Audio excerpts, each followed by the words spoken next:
السلام علیکم ورحمۃ اللہ وبرکاتہ۔ اب آپ ڈاکٹر صاحب یہاں تشریف فرما ہیں اور ہم اپنا سیشن شروع کرنے جا رہے ہیں۔ آج کا سیشن انتہائی اہم ہے، اور انشاءاللہ اس میں ریسرچ کے اوپر تو اتنی بات نہیں ہوگی، لیکن آپ کے کیریئر کے اوپر گفتگو جو ہوگی وہ انتہائی اہم ہے، جو دوران تعلیم بھی آپ کو کام آئے گی، اور تعلیم کے بعد جب آپ کسی یونیورسٹی کے اندر اپلائی کریں گے تو وہاں پر بھی انشاءاللہ آپ کو ساری زندگی وہ کام آئے گی۔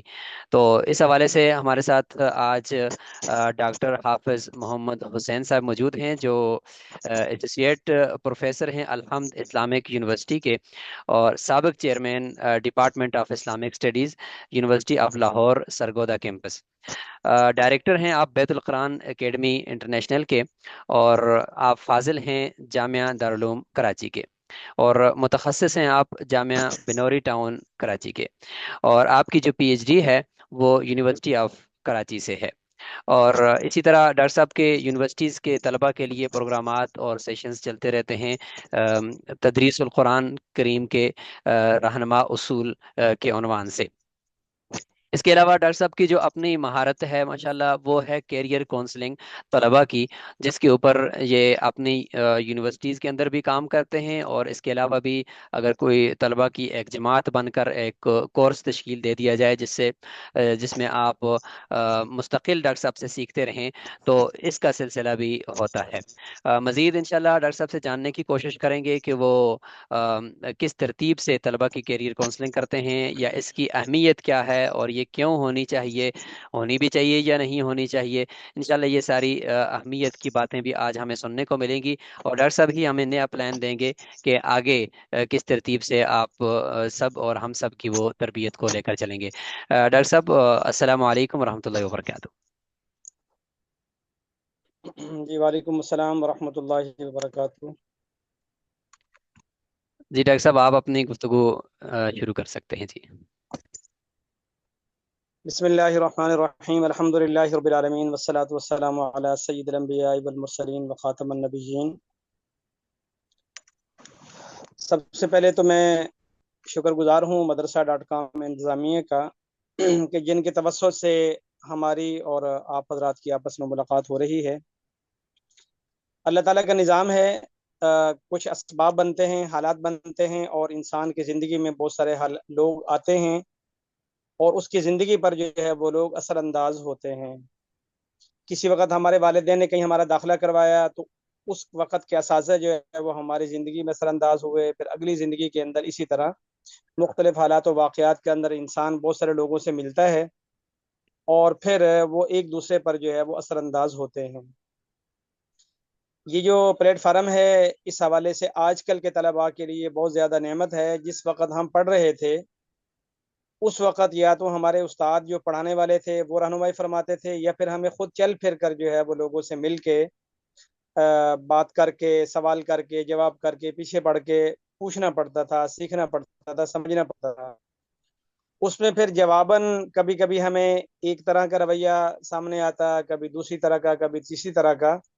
لیکن اس وقت الحمدللہ آج کل کے ہمارے نوجوان فضلاء کے لیے بڑی سہولت ہے کہ یونیورسٹی کے اندر بھی وہی چہرے بیٹھے ہوتے ہیں جو ان کے لب و لہجے کو سمجھتے ہیں اور ان کے مقام اور احترام کو جانتے ہیں، اور یہ پلیٹ فارم بھی ان کو اپنے ہی بھائیوں سے جو ہے وہ استفادہ دے رہا ہے، پورے اکرام کے ساتھ اور پورے خلوص کے ساتھ۔ امید ہے کہ انشاءاللہ یہ ادارہ اسی طرح ہمارے طالب علم بھائیوں کی خدمت کرتا رہے گا، اور آگے چل کر ہماری اس طبقے کو انشاءاللہ اس سے فائدہ ہوگا۔ آج کی جو ہماری نشست ہے اس کا بنیادی مقصد یہ ہے کہ ہمیں اپنی جو کمانے والی زندگی ہے اس کو کس طرح لے کر چلنا ہے، اور کہاں کر کھڑا رہنا ہے، اور کس سے آگے ہم نے اس کو بڑھانا ہے۔ ایک ہماری اپنی ذاتی زندگی، اور ایک ہمارا وہ طبقہ جن پر ہم اثر انداز ہیں۔ یعنی میں اگر استاد ہوں تو میرے زیر تعلیم طلبہ، اور اگر میں کسی شعبے کا انچارج ہوں یا ذمہ دار ہوں تو میرے ساتھ جو ٹیم چل رہی ہوتی ہے وہ، اور اسی طرح آگے آنے والے زمانوں میں جن جن لوگوں نے مجھ سے منسلک ہونا ہے تو وہ اپنی معاملات کو کس طرح چلائیں کہ تاکہ ان کے جو کمانے والی زندگی ہے وہ سہولت والی بھی ہو، اور ترقی پذیر ہو، ترقی یافتہ ہونے کی طرف جو ہے وہ چلتی چلی جائے۔ تو یہ ہمارا آج کا مقصد ہے۔ اور آج کی جو ہماری گفتگو ہے یہ دو حصوں میں ہے، جن میں سے ایک حصے پر ہم آج بات کریں گے، اور ایک حصے پر انشاءاللہ اگر ان حضرات نے اگلے مہینے ہمیں موقع دیا تو اس پر بات کریں گے۔ ایک ہوتی ہے معلوماتی چیزیں اور ایک ہوتی ہیں تجرباتی چیزیں۔ تو آج جو ہم نے ڈسکس کرنی ہے وہ کرنی ہے معلوماتی چیزیں، یعنی ہمارے علم میں کیا ہونا چاہیے اور ہمارے بڑوں نے ہمیں کیا بتایا ہے کہ ہمیں کیا کرنا چاہیے، اس پر آج بات کریں گے۔ اور ہم نے کیا کیا، ہمارے ساتھ کیا ہوا، ہمارے سامنے کیا کیا ہوا، اور اس میں سے کیا صحیح ہوا کیا غلط ہوا، اس پر انشاءاللہ ہم اگلے نشست میں بات کریں گے۔ یہ جو بہت سارے ٹرینر حضرات ہوتے ہیں وہ آپ نے دیکھا ہوگا کہ ہمیں اپنی آپ بیتی بتاتے ہیں کہ میں ایک دفعہ یہاں گیا، میرے ساتھ وہ ہوا، میں نے یہ سوچا، میں نے یہ سمجھا، ایک دفعہ ایسا ہوا۔ تو جو کسی انسان کی ایسی زندگی جو وہ گزار رہا ہو یا گزار چکا ہو، اس سے آنے والے لوگوں کو جو ہے بڑا فائدہ ہوتا ہے۔ اور یہ کانسیپٹ جو ہے قرآن پاک میں بھی موجود ہے، اللہ تعالیٰ نے کہیں ہدایات دی ہیں، معلومات دی ہیں، اور ایک بڑا حصہ جو ہے وہ آپ بیتیوں پر مشتمل ہے کہ پہلے نبیوں پر کیا ہوا، قوموں پر کیا ہوا، ولیوں کا کیا ہوا، اور ان کے ساتھ کیا ہوا اور کیا ہونے والا ہے۔ تو آج کی گفتگو ہماری معلومات کے حوالے سے ہوگی، اور اگلا جو ہمارا سیشن ہوگا انشاءاللہ نیکسٹ منتھ، وہ ہمارا تجربات کے حوالے سے ہوگا کہ ہم نے کب کب کیا کیا دیکھا، کیا کیا سنا، کیا کیا سمجھا، اور کن کن مراحل سے گزرے۔ تو آج جو ہم بات کر رہے ہیں اس حوالے سے ہماری گفتگو میں تین چیزیں ہیں۔ پہلے یہ ہے کہ اگر ہم اپنے تاریخی تناظر کو دیکھیں تو ہماری تاریخ ہمیں کیا بتاتی ہے کہ ہمارے بڑوں نے اپنے کیریئر کے حوالے سے کیا سوچا تھا اور کیا کیا تھا اور کس طرح انہوں نے اپنی زندگی گزاری۔ تو اس حوالے سے ایک اہم پوائنٹ جو ہے وہ ہمارے سامنے صحابہ کرام کا ہوتا ہے، اس کے بعد اولیاء کرام کا ہوتا ہے، اور اس کے بعد ہمارے جو ائمہ حضرات ہوتے ہیں وہ ہوتے ہیں جو ہمارے پیشوا اور مقتدا ہوتے ہیں۔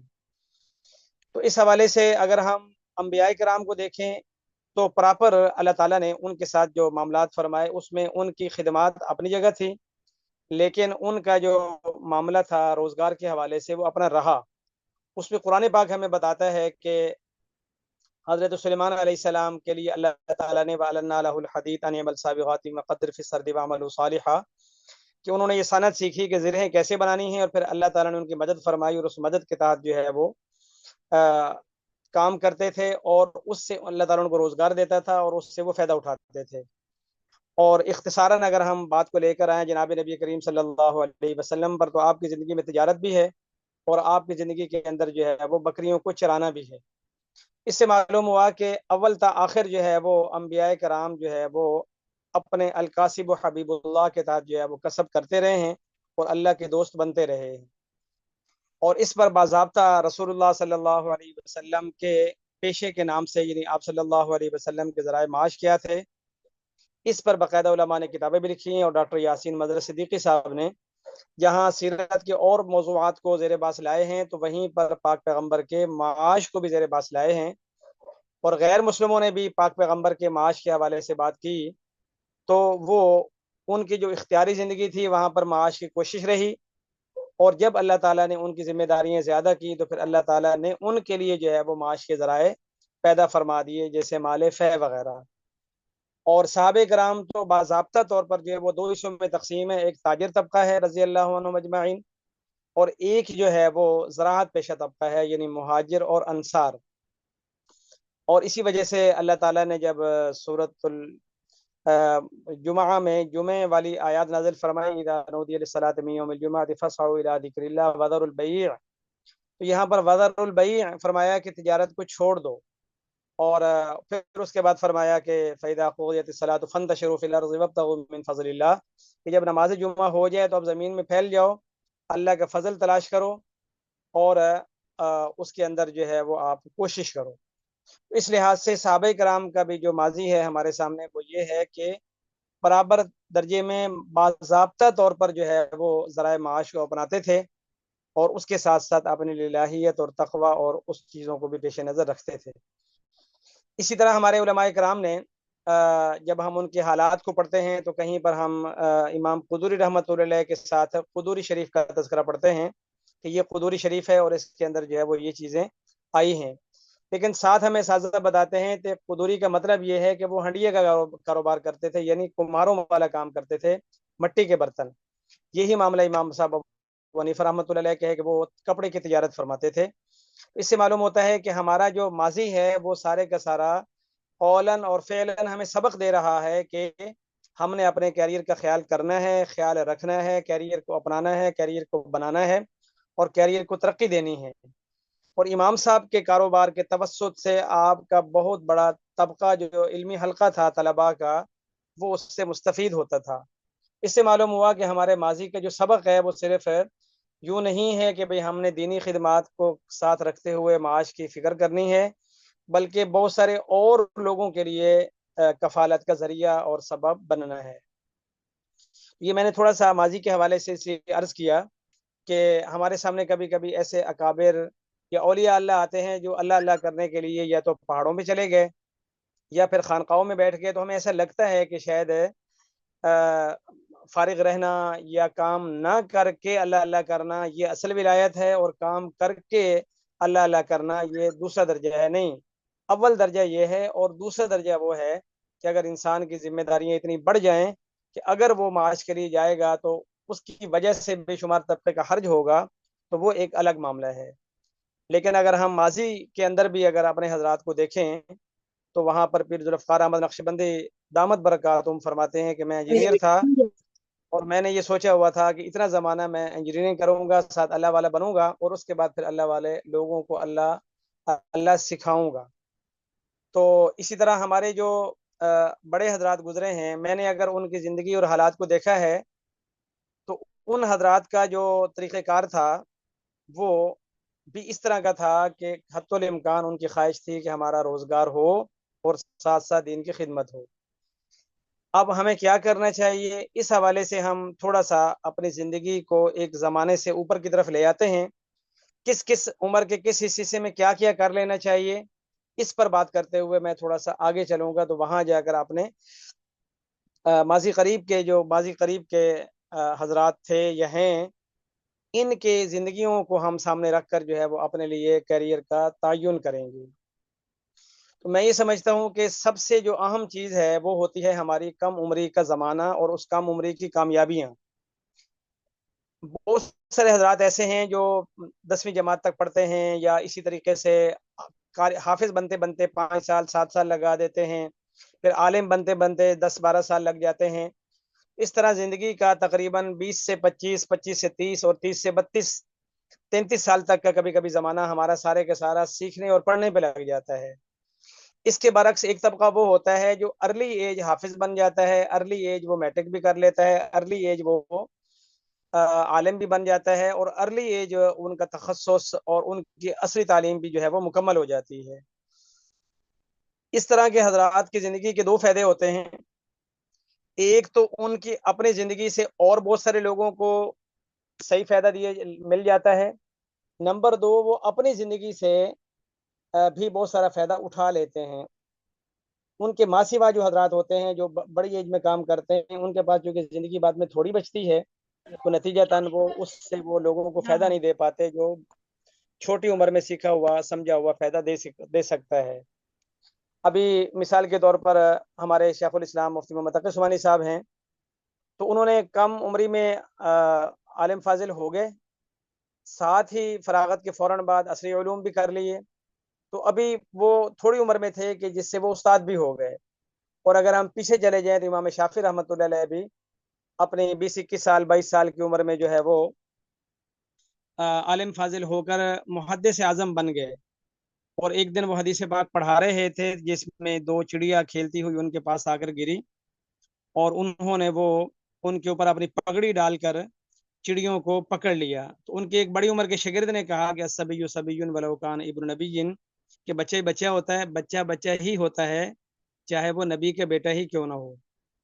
تو یہ جو کم عمری کی محنت تھی اور کم عمری میں تحصیل سے فراغت اور تحصیل سے فراغت کے فوراً بعد آگے تدریس ہے، یہ انسان کی زندگی کو بڑا فائدہ دیتی ہے۔ اور یہ صرف ہمارے عالم فاضل کی ڈگری میں نہیں، عصری علوم کے اندر بھی جو حضرات صحیح ٹائم پہ میٹرک کر لیتے ہیں، صحیح ٹائم پہ ایف ایس سی کر لیتے ہیں، صحیح ٹائم پہ داخلہ لے لیتے ہیں، صحیح ٹائم پہ اپنی بیچلر پوری کر لیتے ہیں، اور تھوڑی عمر میں وہ ڈاکٹر ہو کر جو ہے وہ استاد بن جاتے ہیں۔ اس تناظر میں یہ دیکھنا ہے کہ ایک تو ہمیں اب اپنی زندگی کو دیکھ لینا ہے کہ ہم کہاں کھڑے ہیں اور کہاں کیسے ہم اوپر جا سکتے ہیں۔ نمبر دو کہ ہم نے اپنے شاگردوں کو یہ سمجھانا ہے کہ بیٹا آپ ارلی ایج جو ہے وہ ساری چیزیں کر لیں تاکہ ارلی ایج آپ لوگوں کو فائدہ دینے والے بن جائیں۔ میری اس وقت تقریباً 20 سال عمر تھی جس وقت میری دارالعلوم کراچی سے فراغت ہو گئی، اور اسی کے ساتھ تخصص ہو گیا، ساتھ ہی میری امامت اور تدریس شروع ہو گئی۔ جب میں نے درجہ ثانیہ والوں کو پہلے سال پڑھانا شروع کیا تو میرے شاگردوں میں سے 2 کی عمر میرے سے زیادہ تھی، اور 2-3 ایسے تھے جو تقریباً ہمارے ہم عمر تھے۔ اگر ہم کلاس سے میں نہ بیٹھے ہوئے ہوں تو پھر ہم دونوں لوگ ایک جیسے ہی لگتے تھے، استاد بھی اسی طرح کا اور شاگرد بھی اسی طرح کا۔ اس کا الحمدللہ فائدہ یہ ہوا کہ آج الحمدللہ میری تدریس کو جو ہے وہ 20 سال ہو گئے ہیں، اور اس زمانے میں ہمارے شاگرد بھی پڑھا رہے ہیں، شاگردوں کے شاگرد بھی پڑھا رہے ہیں، اور ان شاگردوں کے شاگرد بھی پڑھا رہے ہیں۔ تو اس لحاظ سے میں بہت سارے اپنے ساتھیوں کو دیکھتا ہوں کہ وہ دور حدیث کے 10 سال بعد پوچھ رہے ہوتے ہیں کہ میں یہ ایم فل کرنا چاہیے کہ نہیں کرنا چاہیے، کیا میں پہلے ایف اے کر لوں، یا بعض دفعہ 15 سال بعد بھی مشورہ کر رہے ہوتے ہیں کہ اب میری عمر کے حصے میں جب کہ میری بچیاں بھی بڑی ہیں تو میں کیا کروں، اب ایم فل کروں یا میں ایم اے کر لوں، یا میں کیا چھوڑ کر کیا اپناؤں۔ اگر ارلی ایج ہم لوگ تعلیم سے فارغ ہو چکے ہوں گے تو اس وقت ہمارے لیے اگلے 2-4 سالوں میں مزید مہارتیں لینا بھی آسان ہوتا ہے، اور ان مہارتوں کی روشنی میں کمانا بھی آسان ہوتا ہے، اور لوگوں کے تجربات سے فائدہ اٹھا کے لوگوں کو اپنے تجربات سے فائدہ دینا بھی آسان ہوتا ہے۔ اس لحاظ سے ہم نے ہمیشہ یہ خیال کرنا ہے کہ ہماری ارلی ایج ہو، اگر ارلی ایج نہیں ہے تو ہم جس بھی ایج میں ہیں اس میں ہم جلدی کریں، مزید تاخیر، مزید مشورہ، مزید بہت زیادہ لیٹ ہونا ایسا نہ کریں۔ اس کا نقصان یہ ہوتا ہے کہ ہم اپنی سیکھنے والی زندگی گنوا بیٹھتے ہیں، اور سکھانے کی زندگی میں سیکھ رہے ہوتے ہیں۔ سیکھنے کے بعد جب ہماری سکھانے کی زندگی آتی ہے تو ہمارے پاس زندگی نہیں ہوتی، ہم بہت ساری مہارتیں لے کر جو ہے وہ السلام علیکم یا اہل الدیار وغیرہ پڑھ رہے ہوتے ہیں، تو اس سے اچھا یہ ہے کہ ہم السلام علیکم ایھا المومنون والے بنیں، یعنی جیتے جی زندگی کا آدھا حصہ یا آدھے سے زیادہ حصہ جو ہے وہ ہم لوگوں کو افادہ دینے والے بن جائیں۔ اس کے بعد اور اس وقت آج کل خاص طور پر ہمارے طلباء میں چونکہ تھوڑی سی مایوسی والی فضا ہوتی ہے، تو ہمیں خاص طور پر اس میں یہ لازماً چاہیے کہ ہم مایوسی والی فضا سے اپنے بچوں کو نکال کر پر فضا ماحول میں ان کو لے آئیں، اور اس میں لا کر ان کی ایسی رہنمائی کریں کہ وہ مایوسی کی بجائے امید واری حالات کے اندر چیزوں کو آگے لے کر چلیں، اور تھوڑے زمانے میں وہ بڑے بڑے کام کر لیں، اور آپ کی زندگی میں آپ کے شاگرد ہوتے ہوئے وہ آپ سے آگے بڑھ جائیں۔ اور اس میں کوئی حرج نہیں ہے کہ ہم کسی کے استاد ہوں اور میرا شاگرد جو ہے وہ میری زندگی میں میرے سے آگے بڑھا ہوا ہو۔ تو اس حوالے سے ہماری ابھی جو بھی زندگی ہے اور زمانہ ہے، ہم یہ سمجھیں گے کہ یہ ہماری کم عمری ہے، اور اسی میں ہم نے استفادہ لینا بھی اور استفادہ دینا بھی۔ اب ہم تھوڑا سا اپنے اکابر کے حالات کی طرف جاتے ہیں۔ تو میں نے آپ بیتی جو ہے حضرت شیخ الحدیث مولانا زکریا صاحب رحمۃ اللہ علیہ کی اس کو 2 دفعہ پڑھا ہے، اور اس میں خاص طور پر یہ چیز سمجھنے کی کوشش کی ہے کہ ان حضرات نے اپنے زمانے کے لحاظ سے کیا سوچا اور کیا کیا۔ تو وہاں جا کر ایسا معلوم ہوتا ہے کہ ان حضرات نے اپنے زمانے کے لحاظ سے 2 کام کیے تھے۔ یا تو ان حضرات کا خاندان کے لحاظ سے اگر کوئی پیشہ تھا، تجارت کا، زراعت کا، کاروبار کا، یا کسی بھی معاملے کا، ان حضرات نے اسی پیشے سے وابستہ ہو کر اپنے روزگار کو آگے بڑھایا، آگے چلایا۔ اور اگر یہ نہیں کیا تو پھر انہوں نے یہ کیا کہ جو ان کا اپنا زندگی کا مقصد تھا وہ تھا تعلیمی ماحول۔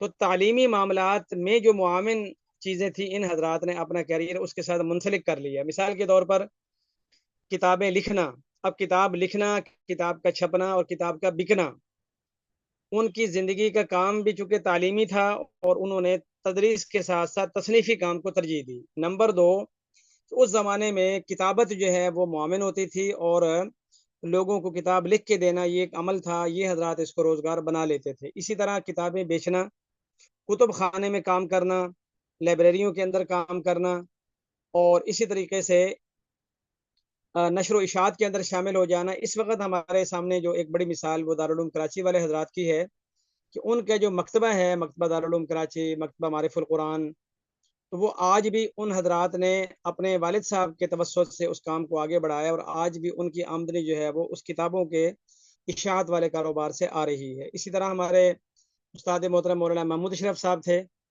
ان حضرات کا ادارہ اسلامیات کے نام سے لاہور میں بھی ہے اور کراچی میں بھی ہے، وہاں کتابیں بکتی ہیں، کتابیں چھپتی ہیں، تو آخر تک جو ہے وہ اس کے ساتھ منسلک رہے۔ اسی طرح ادارہ علوم القرآن کے نام سے مولانا رشید اشرف سیفی صاحب کا، جن کی درس ترمذی ہے، تو وہ بھی ابھی بھی کتابیں چھاپتا ہے، کتابیں بیچتا ہے۔ تو اکثر ہم اگر ان بڑے بڑے مکتبوں کو دیکھتے ہیں تو ان کے ساتھ پیچھے ہمارے اکابر اساتذہ اور اکابر علماء تھے۔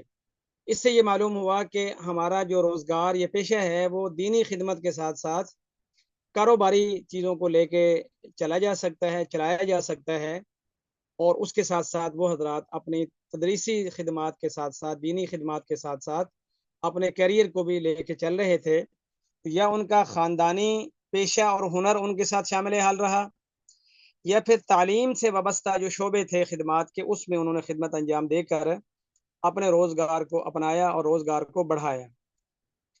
اب جس زمانے میں ہم چل رہے ہیں تو ہمیں تھوڑا سا یہ دیکھنا ہے کہ بھائی آج کل کے زمانے میں کون سی چیزیں ایسی ہیں جو میرے حالات کے موافق ہیں اور میں اپنے حالات کے لحاظ سے ان کو لے کر چل سکتا ہوں۔ تو اب ہم اسی تناظر میں دیکھیں تو ایک ہمارا خاندانی پیشہ ہوتا ہے، کسی کے والد صاحب کی مثلا کپڑوں کی دکان ہے، ہمارے دو دوست ہیں ان کے والدین کا کاروبار ہے لیپ ٹاپ وغیرہ کا، تو وہ دونوں علماء بنور کے فاضل بھی ہیں، بنور کے متخصص بھی ہیں، یہاں فیصلہ آباد میں ہیں، تو پہلا وقت جو ہے وہ دیتے ہیں مدرسے میں تدریس کو، اور باقی ٹائم شام کا وہ اپنے لیپ ٹاپ کی دکانوں اور مارکیٹ میں چلے جاتے ہیں، جہاں شام تک رات تک باری باری جو ہے وہ کام میں بیٹھتے ہیں، اور ان کے بڑے اس ٹائم میں آرام کر لیتے ہیں، صبح کے ٹائم وہ کام کر لیتے ہیں۔ اسی طریقے سے ہمارے ایک اور مولانا صاحب ہیں، تو ان کا جو خاندانی کام ہے وہ کپڑے کی خرید و فروخت کا ہے، یہی فیصلہ آباد میں، تو وہ اپنا پہلا ٹائم جو ہے وہ مدرسے میں لگا لیتے ہیں، شام کا ٹائم جو ہے وہ اپنے گھنٹہ گھر مارکیٹ میں آ کے بیٹھ جاتے ہیں اور اس میں آ کر کام کر لیتے ہیں۔ ایک اور مولانا صاحب بھی ہیں، قاری صاحب بھی ہیں، امام صاحب بھی ہیں، خطیب صاحب بھی ہیں، انہوں نے زپوں کا اپنے بھائیوں کے ساتھ مل کر، یہ زپیں ہوتی ہیں بیگ وغیرہ کو لگتی ہیں، وہ کام شروع کیا ہوا ہے، مشینیں ان کی چلتی ہیں، شام کے 6 گھنٹے وہ اپنے کام کو دیتے ہیں، صبح کے 6 گھنٹے ہے وہ جامعہ کو دیتے ہیں۔ اور اسی طرح ہمارے ایک اور دوست ہیں، ان کے شروع سے ان کے والدین کا کاروبار ہے دودھ دہی کا، تو ان کے ذمے ہے کہ شام کو دودھ دہی کا کام کرنا، اور ان کے بھائی کے ذمے ہے صبح کے ٹائم دودھ وغیرہ کو جمع کر کے لے آنا، تو وہ اپنا مدرسے کی تعلیم تدریس کرنے کے بعد اپنے دودھ دہی والے کام پہ جا کے بیٹھ جاتے ہیں، اور ان کے ساتھ ان کا کاروبار کا اشتراک ہے، جس میں نفع نقصان کی بنیاد پر ان کا کام جو ہے وہ چلتا رہتا ہے۔ اور ایک اور ہمارے عالم ہیں اور پروفیسر بھی ہیں، ان کا کام کھیتی باڑی کا ہے، انہوں نے اپنے بھائیوں سے کہا کہ بھئی ایکسٹرا آپ 5 ایکڑ جو ہے وہ زمین ٹھیکے پہ لے لیں، اور اس کی ذمہ داری میری رہے گی۔ اب جس دن ان کی چھٹی ہوتی ہے تدریس سے، اس دن وہ سارا دن اپنا کام بھی کرتے ہیں، اپنے بھائیوں کا بھی کرتے ہیں، اور جس دن پانی کی باری آ جائے اور ان کے بچوں کے پیپر مارکنگ ہو رہی ہو تو ایک رات پانی وہ لگا دیتے ہیں۔ اس سے معلوم ہوا کہ آج کے زمانے میں بھی ہم اپنے جو خاندانی معاملات ہیں، خاندانی پیشہ ہے، خاندانی ہنر ہے، اس سے ایک ساتھ وابستہ ہو کر بھی اپنے آپ کو آگے چلا سکتے ہیں، آگے بڑھا سکتے ہیں۔ اور اسی طرح جو دوسرا پہلو ہے تعلیماتی خدمات، تو تعلیماتی خدمات کے اندر بھی ہم ایسا کر سکتے ہیں کہ بھئی ہمارے بڑوں کا اگر کوئی کاروبار، بہت سارا ہمارا طبقہ ایسا ہے کہ جن کے بڑے کاروبار سے وابستہ نہیں ہیں، وہ ملازمت پیشہ تھے یا مزدور پیشہ ہیں یا دہاڑی دار ہیں، یا کوئی ایسا کام ہے کہ اس میں مزید اس کو بڑھایا نہیں جا سکتا، چلایا نہیں جا سکتا، وہ ہمیں اس میں شامل کرتے نہیں ہیں یا ہم ہو نہیں سکتے، یا کوئی کام ایسا ہے جو ہمارے حساب میں مشکل ہے۔ حضرت مفتی محمد شفیع صاحب رحمۃ اللہ علیہ نے یہ فرمایا ہے کہ علماء کرام کو جو روزگار یا پیشہ اپنانا ہو تو وہ حتی الامکان باوقار اور عزت والا پیشہ اختیار کریں، وہ ہلکا پیشہ جو عزت اور وقار کے خلاف ہو ایسا نہ ہو۔ تو اس تناظر میں کبھی کبھی ہمارے بڑوں کے پیشے ایسے ہوتے ہیں کہ جو ہمارے شائن شان نہیں ہوتے، یا وہ جاب ہوتی ہے، ہم ان کے پیرالل جاب پہ نہیں جا سکتے. ہمارے والد صاحب ٹیچر رہے، وہ ریٹائر ہو گئے، اور اب میں ان کی سیٹ نہیں پکڑ سکتا. تو پھر ہمارے پاس تعلیماتی خدمات آ جاتی ہیں. اب تعلیماتی خدمات اسی طرح کہ ہم کچھ ٹائم جو ہے وہ کسی مکتبے میں دے سکتے ہیں جہاں کتابیں بکتی ہوں، کچھ ٹائم مکتبے والوں کو دے سکتے ہیں جہاں کتابوں کی تصنیف ہوتی ہو، کتابوں کی جلد بندی ہوتی ہو مثال کے طور پر. یا اسی طریقے سے جو کمپوزنگ کا فن ہے، یعنی اس زمانے میں کتابت تھی، ہاتھ سے اچھا سا لکھنا اور اچھا سا اس کو ڈیزائن بنانا، پیش کرنا. آج کل کے زمانے میں اس کے مد مقابل کام ہے، وہ ہے کمپوزنگ اور ڈیزائننگ کا. تو یہ بھی کیا ہے، ذاتی طور پر جو ہے یہ تعلیمی خدمات ہیں، آسان ہیں، پارٹ ٹائم ہیں، اور ہم ان کو اپنا کر جو ہے وہ چیز چل سکتے ہیں، چلا سکتے ہیں، بڑھا سکتے ہیں.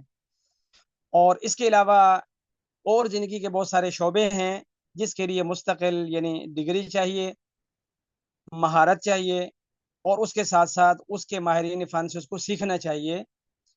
اس موضوع پر انشاءاللہ ہم اگلی اس موضوع پر بات کریں گے کہ آج کل کے زمانے میں اور کون کون سے ایسے شعبے ہیں، یہ پیشے ہیں جو ہم اپنا سکتے ہیں، اور کس شعبے کے لیے کتنا خرچہ، کتنا ٹائم، اور کتنی ایک مہارت درکار ہوتی ہے تاکہ ہم اس شعبے میں جا سکیں، اس کو اپنا سکیں. تو آج کی جو ہماری گفتگو ہے اس کا خلاصہ تین چیزوں میں ہوا. نمبر ایک یہ ہے کہ یہ جو کیریئر ہے، انسان کا کیریئر، یعنی اس کی کمانے والی زندگی، یہ اچنبے کی بات نہیں ہے. اس کی سوچ یا فکر بھی نئی بات نہیں ہے، یہ انبیاء کو بھی فکر رہی. اور انبیاء کرام علیہ السلام اپنے اپنے زمانے میں اپنے اپنے شان شان وہ شعبوں سے وابستہ رہے، شعبوں کو اپناتے رہے، ان میں روزگار کرتے رہے، اور وہاں سے حلال طیب روزگار اپنا کے کرتے رہے. اللہ تعالیٰ نے نبیوں کو فرمایا، یا ایھا الرسل کلوا من الطیبات واعملوا صالحا، اے نبیوں کھاؤ اچھا اچھا، پاکیزہ کھاؤ، حلال کھاؤ، اور نیک کام کرو. اس پر علماء نے فرمایا کہ نیک کاموں کا دخل اچھے اور حلال کھانے پر ہے، اور حلال کھانے کا تعلق جو ہے وہ حلال.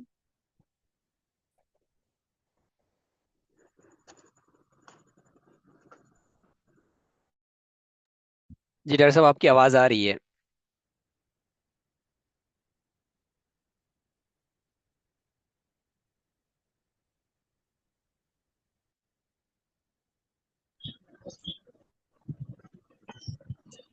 آواز نہیں آ رہی اور تصویر بھی نہیں آ رہی. جی بس ڈاکٹر صاحب کی طرف سے تھوڑا سا ڈیلے ہوا ہے. ڈاکٹر صاحب ابھی آپ ہمیں سن پا رہے ہیں؟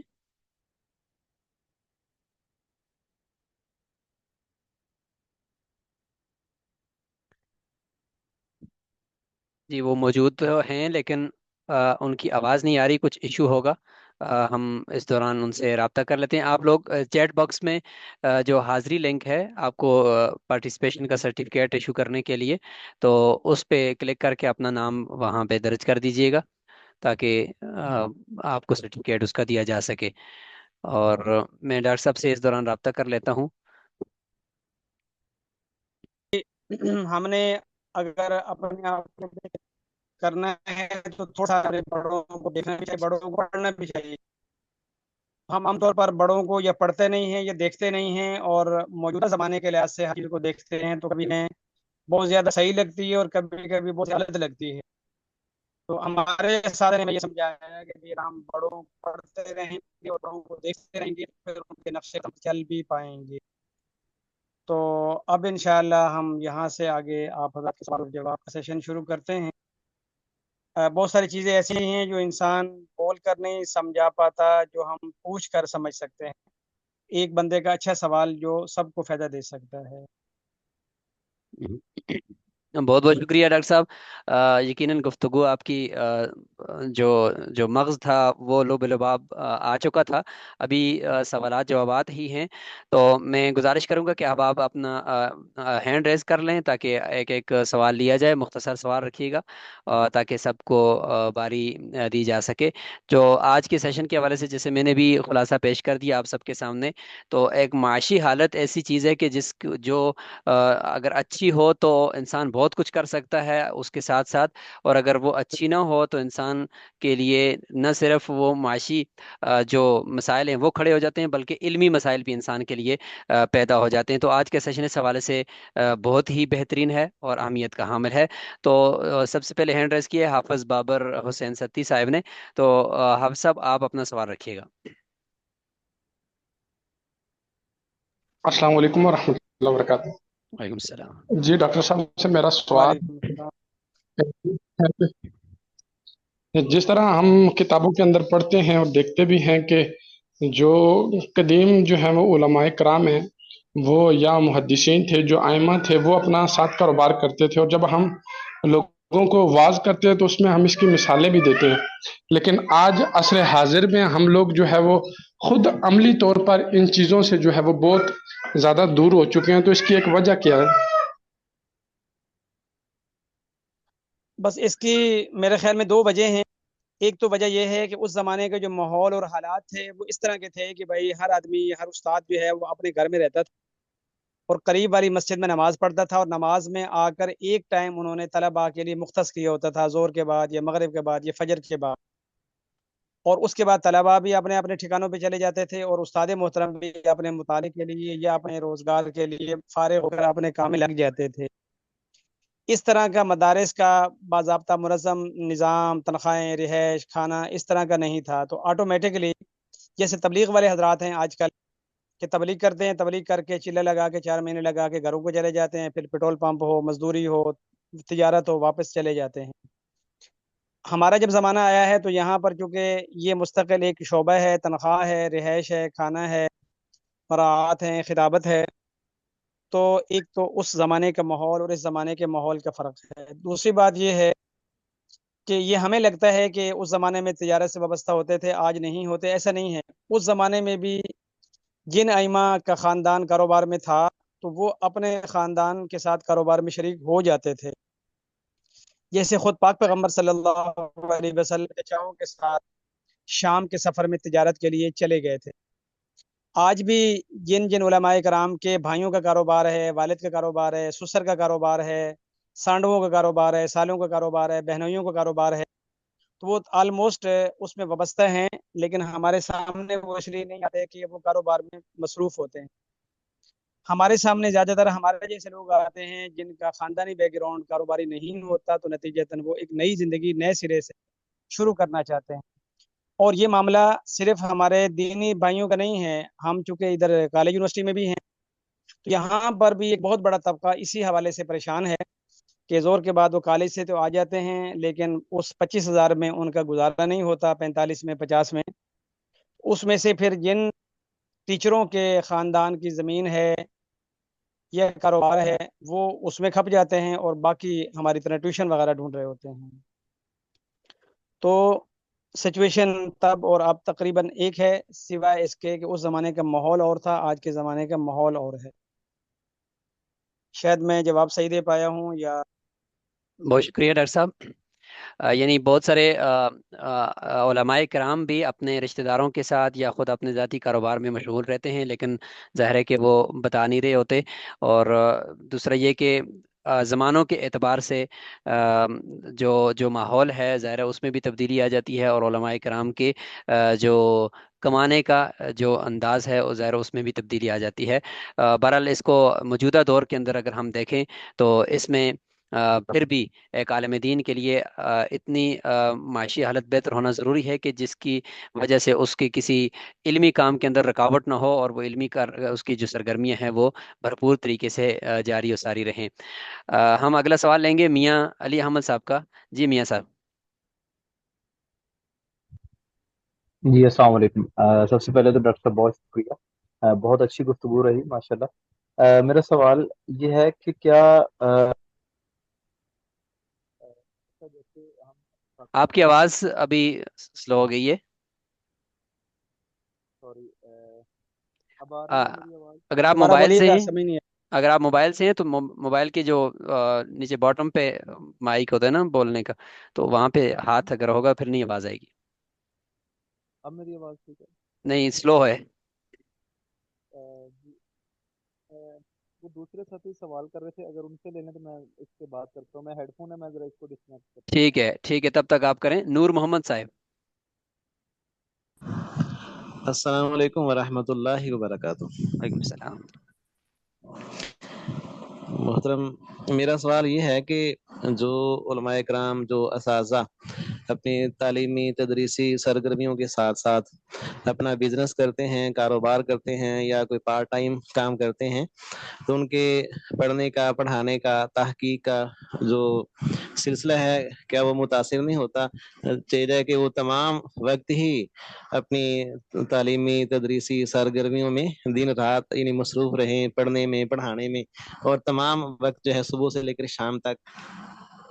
تو ایسا بہتر ہے، ورنہ ان کا جو ذہن ہے، توجہ ہے، وہ ظاہر جب بزنس کاروبار کی طرف سے آئے گی، ادھر سے پیسہ آئے گا، تو ادھر ان کی توجہ کم ہو جائے گی، اور ایک بہترین استاذ، بہترین مدرس، اس سے مدرسہ، مسجد، معاشرہ محروم رہے گا. صحیح، اچھا سوال ہے. وہ دوسرے بھائی جو ہینڈ فری ہٹا کر سوال کر رہے تھے وہ بھی کر لیں، بس اوقات ملتا جلتا سوال ہوتا ہے. جی میاں صاحب آپ بولیں. جی السلام علیکم. اب میری آواز آئی، ہوپ کہ جی اچھی ہو. جی. جی بہت شکریہ. پہلے تو ڈاکٹر صاحب بہت شکریہ، بڑی اچھی گفتگو رہی. میرا سوال یہ تھا کہ کیا جس طرح ہمارے وفاق المدارس کے ایگزام ہوتے ہیں سالانہ، یا جسے تنظیم المدارس ہے، یا سیلفی، یا دیگر جو بھی مثالیں ہیں ان کے بورڈ ہیں، تو مدارس کی رجسٹریشن ہوتی ہے ان کے ہیڈ آفس میں، جیسے ملتان ہے یا لاہور ہے. کیا یہ ممکنات میں سے نہیں ہے کہ جیسے آج جیسے آپ نے کہا، تو معاشی طور پہ بچوں کو بنانے کے لیے کچھ ایسے کورسز یا کچھ ایسی چیزیں بھی اس میں شامل کی جائیں، جیسے گرافک ہے یا ڈیزائننگ ہے یا کچھ اس طرح کا ہے، کوئی ایسا سلیبس کہ وہ جس ادارے میں ایسے کچھ نہ کچھ ایکٹیویٹی دیگر معاملات میں نہ ہو، تو اس کے رجسٹریشن یا اس طرح کے معاملات اس حوالے سے کیا یہ افیکٹو رہے گا؟ یہ طریقہ کار ایسا ہونا چاہیے؟ کیا یہ تعلیمی سرگرمیوں سے توجہ ہٹانے کا باعث بن سکتا ہے، یا یہ دونوں ساتھ ساتھ اس طرح تھوڑا سا بچوں میں سیلف کانفیڈنس اور اس حوالے سے معاشی ضرورتوں کو پورا کرنے کے بھی قابل ہو سکتے ہیں؟ اس حوالے سے تھوڑا کیا یہ بتائیے گا. السلام علیکم. ماشاء اللہ، وعلیکم السلام. یہ جو ہمارے پہلے بھائی صاحب نے سوال کیا تھا، نور صاحب نے، ان کا سوال یہ ہے کہ ایک اچھا مدرس اور اچھا محقق تبھی ہو سکتا ہے جب اس کی 100% توجہ جو ہے وہ اپنے کام پر ہو، اور اگر اس کی توجہ بٹھے گی تو یقیناً اس کا کوئی نہ کوئی کام متاثر ہوگا، یا کاروبار یا پھر تعلیمی سرگرمی ہے. اس کا میں جواب پہلے دے دیتا ہوں اور وفاق کے نصاب کے حوالے سے دوبارہ واپس آتے ہیں. تو علامہ صاحب، اس کا جواب یہ ہے کہ کہ ہر بندہ ایک جیسا نہیں ہوتا، اور ہر بندے کی صلاحیت بھی ایک جیسی نہیں ہوتی، اور اس کے اندر بنیادی چیز ہے توکل. تو جو اللہ والے ہوتے ہیں ان کا ولایت کا بڑا مقام ہوتا ہے، ان کا فقر جو ہے وہ اختیاری ہوتا ہے. وہ محض توکل علی اللہ جو ہے وہ ساری چیزوں کو چھوڑ کر مصلی پر یا درسگاہ میں یا لائبریری میں یا کہیں بیٹھ جاتے ہیں. ایک طبقہ ایسا بھی ہے اور رہا ہے اور آئندہ بھی رہے گا، اور یہ طبقہ مدارس میں بھی ہوتا ہے اور دیگر شعبوں میں بھی ہوتا ہے. بعض اساتذہ جو ہیں میٹرک میں، ایف اے میں، پرائمری میں، ڈاکٹریٹ میں، پی ایچ ڈی وغیرہ پر بھی وہ ملنگ منش آدمی ہوتے ہیں، اور انہوں نے اوڑھنا بچھونا جو ہے وہ اپنی تعلیم و تدریس کو کیا ہوتا ہے. ان کے کپڑے، ان کا رہن سہن، بود باش، جوتے، گاڑی سواری سب تھوڑی کمزور حالت کی ہوتی ہیں، لیکن علم کے اندر جو ہے وہ چلتا پھرتا کتب خانہ ہوتے ہیں. تو ایسے لوگ تھے، ہیں اور رہیں گے. اگر تو ہمارا تقوی اور ہمارا توکل اور ہماری سوچ فکر، ہمارا خاندان ایسا ہو، کسی کسی کا ہوتا بھی ہے، تو وہ بے شک ایسا کر لے، اور اس میں کوئی حرج بھی نہیں ہے، اللہ تعالیٰ مدد کرتا ہے. لیکن نارمل درجے میں نہ ہم سب کا خاندان اتنا اچھا ہوتا ہے، نہ ہمارا اپنا توکل اور تقوی اس معیار کا ہوتا ہے، نہ ہمارا معاشرہ احساس والا ہوتا ہے کہ وہ امام صاحب کر کے یا مولانا صاحب سمجھ کے وہ کہے کہ یار ان کے کمرہ بن رہا ہے، ان سے ہم نے مزدوری نہیں لینی، ان کو اینٹیں ہم نے فری میں دے دینی ہیں وغیرہ وغیرہ، ان کی بیٹی کی شادی ہے تو جہیز ہم کر دیں گے. ایسا نہیں. جس کا تو ایسا ہو وہ کر لے. ادر دین جو ہے وہ دین کا کام اتنا کر لے جتنا اس سے ہو سکتا ہے، اور باقی وقت وہ اتنا اپنے روزگار کو، زندگی کو، صحت کو، اولاد کو، آخرت کو، عزت نفس کو دے لے. کوئی حرج نہیں ہے. اللہ تعالیٰ کا دین ہے،